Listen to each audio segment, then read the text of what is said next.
Hello guys, and welcome back to the channel. So now guys, Nigeria is a country that is bound together by hatred and suspicion. There's absolutely no question about this, and I don't really need to expand on this too much because you all know exactly what I mean. Nigeria is a country that functions, that is held together, that is glued together by hatred and suspicion. The Hausa Fulanis absolutely detest the Igbo people, and they are dubious of the Yoruba people. The Igbo people are dubious of the Yoruba people, and they absolutely detest the Hausa Fulanis. In fact, a lot of the Igbo people actually detest the Yoruba people too. The Yoruba people are dubious of the Igbos and suspicious of the Hausa Fulanis, and that is the configuration of Nigeria.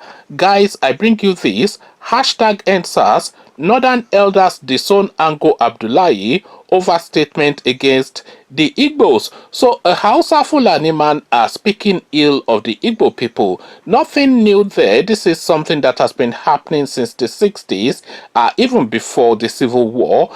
These are simmering tension between especially the Hausa Fulanis and the Igbo people have always been there. Even to the common man on the streets, the common Hausa man on the streets of either Igbo land, Yoruba land, or even their own region, they are deeply suspicious of the Igbo people and vice versa. So again, the headline, hashtag #EndSARS, Northern elders disown Ango Abdullahi over statement against the Igbo people. So now let's now see now what is going on with this particular narrative. Northern elders have disowned Professor Ango Abdullahi over his recent statement that many people from the northern part of the country were killed in the southeast during the hashtag #EndSARS protest. The elders, who strongly condemned the statement, asked Nigerians to ignore it, stating that it was a personal opinion of Abdullahi and not the general position of northern elders as he erroneously portrayed. The northern elders, operating under the aegis of Coalition of Northern Elders for Peace and Development, in a statement described Professor Abdullahi's statement as false, unfortunate, insensitive, callous, and meant to instigate Nigerians against each other. It insisted that the statement is capable of inciting ethnic killings and asked Nigerians not to fall prey to his antics. In a statement signed by the group's national coordinator, Engineer Zanagoni, and the national women leader, Hajia Mario Bichi, the northern elders said Abdullahi acted alone in his statement, insisting that they were not part of it. They said the elder statesman's unfounded claim of killing at a time Nigerians had put past the ugly civil war experiences and were building bridges and working on consolidating national reconciliation was at the least unfortunate. We wish to condemn in the strongest possible terms the statement credited to a well-read and respected elder statesman in our region, Professor Ango Abdullahi, to the effect that Igbo people killed many northerners in the southeast during the hashtag #EndSARS protest, which was hijacked by some sponsored criminal elements. This statement is false, unfortunate, insensitive, callous, and meant to instigate Nigerians against each other. Making this unfounded claim, especially at a time Nigerians had walked past the ugly civil war experiences and are building bridges and consolidating on national reconciliation, is at the least unfortunate. We wish to let Nigerians know that Professor Ango Abdullahi's statement was his personal opinion and did not represent the position of northern elders as he had portrayed, the statement read. It added that we expect that an elder statesman of his status with such level of education ought to have known the difference between criminality and ethnic agenda. What happened in some southeast states was a pure act of criminality and not an Igbo agenda, and was not peculiar to the region. According to the statement, people were killed and property destroyed in several parts of the country, including some parts of the north. It is unfair to attribute this act of some misguided deviants as a collective Igbo agenda. It is an established fact that during and after the uprising, so many Igbo groups rose to condemn the attacks by these criminals and even shared intelligence with security agencies, which led to the arrest of so many of these misguided youths. Prominent groups in Igbo land also condemned the activities of the outlawed indigenous people of Biafra IPOB in public. So we wonder where Professor Abdullahi got his facts from. It is our humble appeal that we guide our comments, especially those capable of inciting hate across the country. We must continue to preach national unity and work together to defeat criminality in our country instead of attributing such acts to a particular region, they taxed.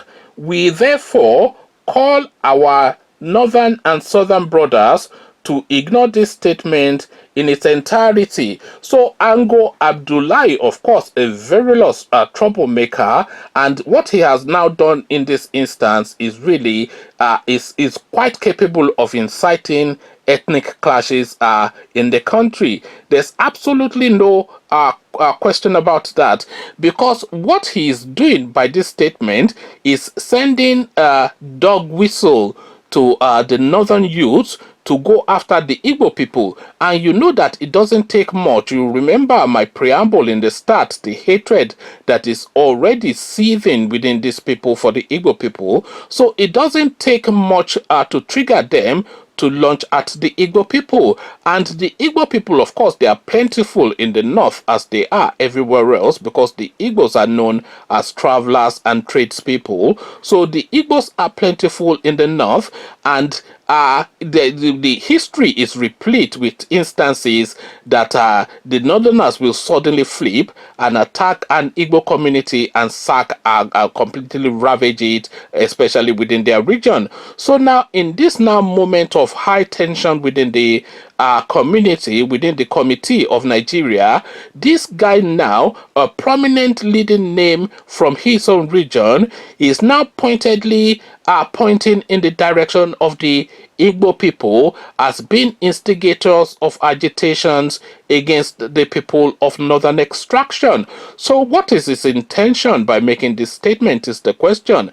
Is it his intention to bring calm and civility to the country by saying that the Igbos killed a lot of our northerners during the hashtag #EndSARS protest? Of course, we know that that is not the intention, and the wordings of this statement is not geared towards calm and civility. So if it is not geared towards calm and civility, then what other options are there?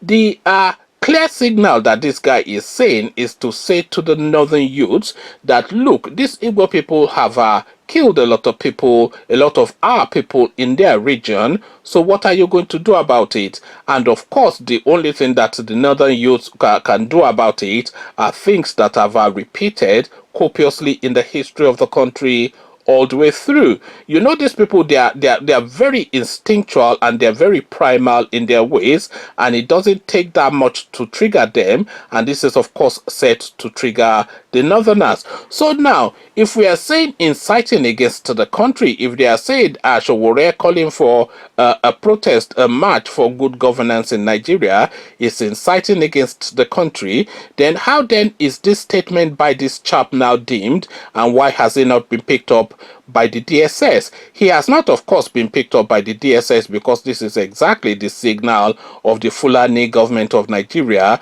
to their people, because they need the weight of that northern hegemony. They need the weight of their people as a potent weapon against the southerners. So this is what is playing out now. But then, of course, the most sensible ones amongst them in their region, who are very quick to read the signals of this particular message, and who more than anyone else know their own people and know how this is a trigger point, have quickly come out to try and douse the flames.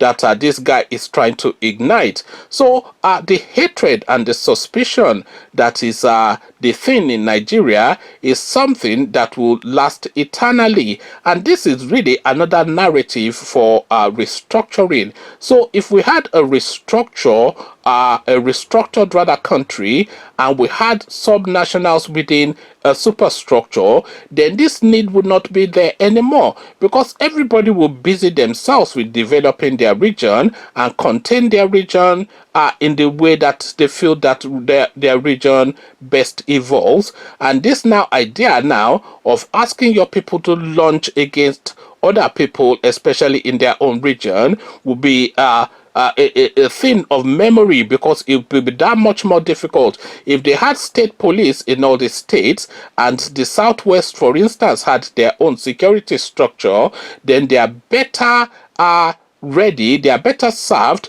to counterweight any launch that can come from the north, which will be like an act of guerrilla warfare anyway, because of course they would not be acting at least a military uniform. So this is the language now that is being presented by Ango Abdullahi, but then of course this has always been the language of the north. Conversations in the comment section. The thing that binds Nigeria together is hatred and suspicion. This is my view. What is yours? Come share them with me in the comment section. But before you come share those views, click on the red subscribe button so it turns gray. The bell button notifies you every time I drop a new video. Click on like as well, because that helps with the YouTube algorithm. Once you've done all the clickings, come join me in the comment section. Come tell me what you're making of this now lead elderly Malami is saying to his people. Come tell me what you're making of it. So I'll leave you here. Carry this conversation on with you in the comment section, but here I say peace.